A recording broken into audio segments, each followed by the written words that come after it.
Yun. So friends, hello po. So this is day 90. What day? 92 of posting nonsense hanggang sa maging upkat. Passer tayo. So yun lang. Wala masyadong iaan dito eh.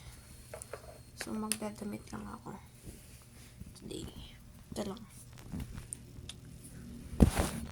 Hindi naman siya mabaho. Ay, parang malaglag ata siya. Ayan, so let's wear this muna first. Wait lang, friends.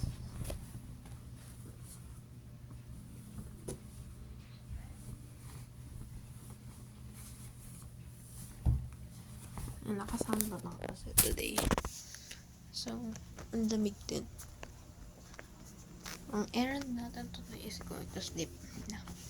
So, we had online class kanina kasi nga wala nang pasok ulit.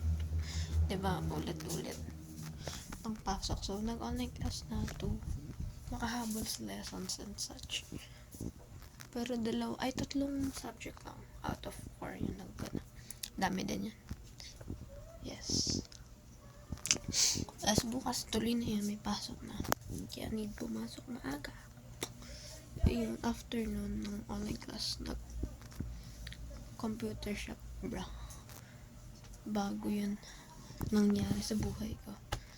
Kasi last ko pantagal na nun. Purple yung big. So yun ang friends, need to sleep na. Kasi maaga bukas. So that's this day 90, 93, 92. See me out.